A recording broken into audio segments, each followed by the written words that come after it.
Yes, sorry.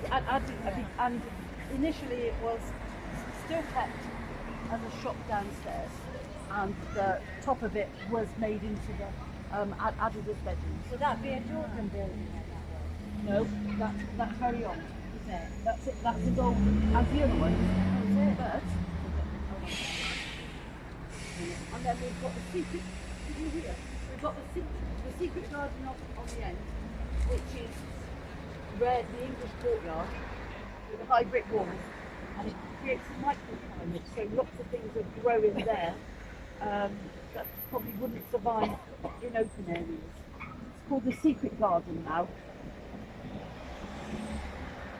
So it was originally a 16th century timber frame building and extended to make much larger in the 17th century as that one.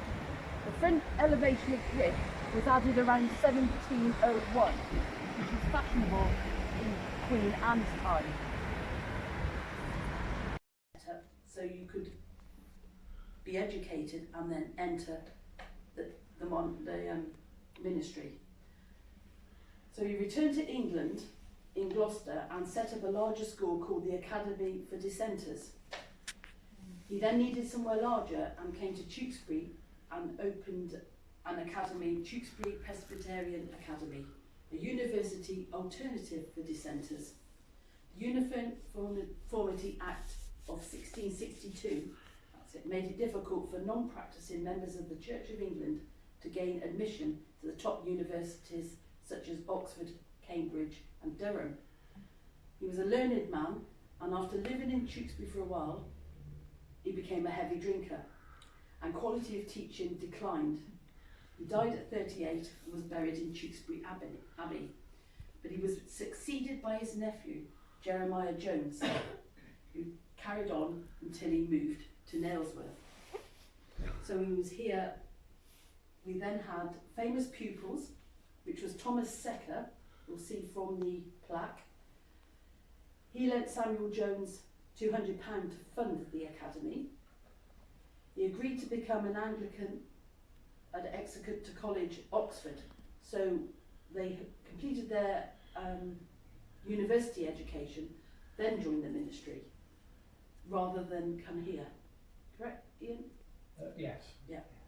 He became Dean of St Paul's Cathedral, then the Bishop at Durham, and then head chaplain to George II's wife. Another famous pupil was Isaac Maddock.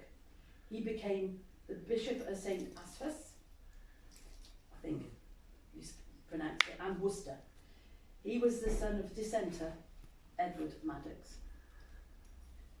So we'll then go upstairs to room 1, where you may also see a grey lady or a white lady. Ian, who knows about art? Anybody? Only out of my knowledge, there's fireplaces and things. Well, Yeah. that's it. But that was a suggestion from a member of the. Yeah, the architecture type thing. Yeah. There's pieces of early glass in the window. Didn't see that yesterday. Let's see if we. This is the best room, isn't it? I don't know. We're gonna look. You're not going to have a big room. No, I quite like the one in the Gizzy Cross. Yeah, it's lovely. The one in the gazebo's got panelling. So that you can see the gazebo outside, and that was restored between 1983, when the new hotel proprietor, after the big mills, took over. It was just an ordinary storeroom then. It's now got accommodation inside. What's the gazebo? It's the building. It doesn't look like a gazebo. It's the building there. All right. With the bay windows. We're going there later. We've got. It's got some beautiful mirrors, haven't they? I know that they. You never stopped it to that, have you? It can I tell know us where that you're sorry. the real glass. I think it's called the kind of painting place. We had a cupboard. We're not buying a room though, I think that's it. What it cost me. Well, I won't be able to afford to stay here. I don't like can't afford to stay in your house. It's cheap. It used to be when it was a private hotel, but now the chains got it. They just want to Yeah, absolutely. get lots of visitors who really do enjoy it around. either in grey or white, or it could be two different ones. Window would have been on this side. We can point it out when we're in the courtyard. Those, So we're going to go outside and look at the well. To have wells and tunnels all under it, all leading to the alley, even as far as Forthampton Court across the river. Whether it's true or not, nobody has said anything. And there's a lot of houses to the well. So this is where they would have got their clean drinking water from. You've got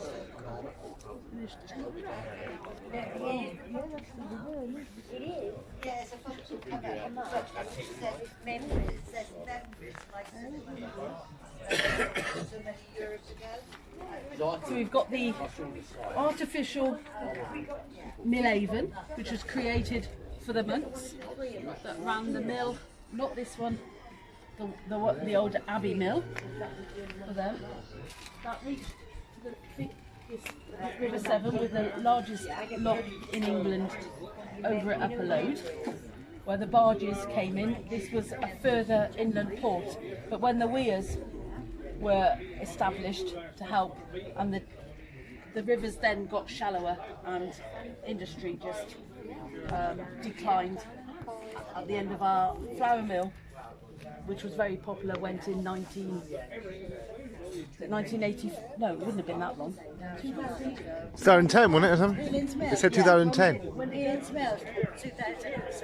Yeah, 2006. 2006. So There's a and stark that all contrast went- with what's So that's it. Well, they haven't got funding for it yet, but they may have. So that's gone into decline. And unfortunately, the Abbey Mill wheel, if you go and have a look, there was working wheels, but there isn't anymore. It's derelict. Secret garden here. Tudor House Hotel.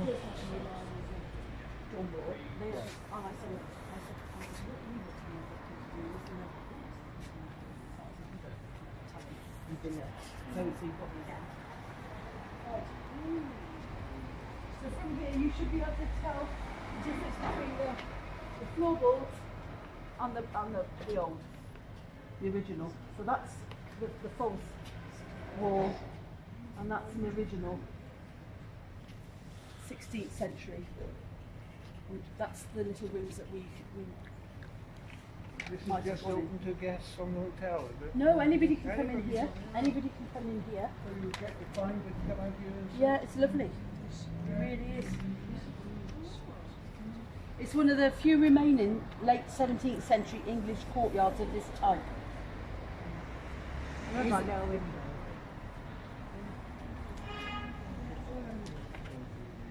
Purchased by Cecil Charles Moore, the Moore family auctioneers. So that would have been John Moore's relations for £780.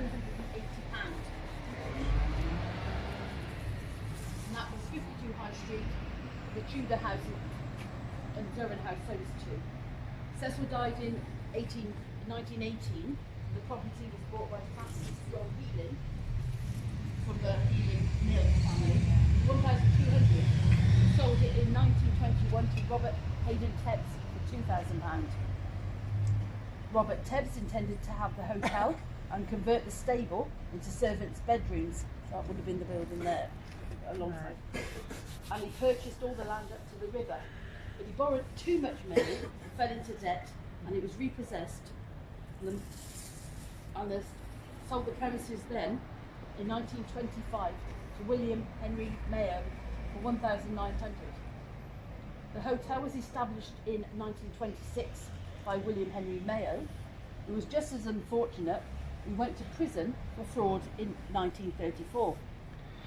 In 1930, it was sold to Edith Emily Fothergill of Birmingham for 1,550. In 1934, she sold it to Ian McKillop Brown for 2,500. The Bigland family owned it from 1939 to 1977. They bought number 51 next door for 2,150 to incorporate into the hotel and the upstairs and the shop downstairs. And it was an unlicensed Quaker hotel. and they sold the whole complex in 1977 to total worth for 42,500, and then 8 years later it was sold to David Michael Wilde for £140,000. So it's gone up No negative equity there. gone up £100,000. I think that's when banks were allowed to print their own money, those between that time. It went down, didn't it? Because that's £100,000 in 8 years. When was that? 1977 he sold it to 1983, Tewkesbury. yeah. And 96, yeah, that's Yeah, when, so we went that's to when they that, decided yeah. they were allowed to print their own money. Yeah, the mortgage, I remember we had a mortgage, first had a mortgage then, and they was going up Every time you blinked. Yeah. Wasn't it? Oh, it was before then. It was 50s. no, the 70s, wasn't it? 70s and 80s. Yeah.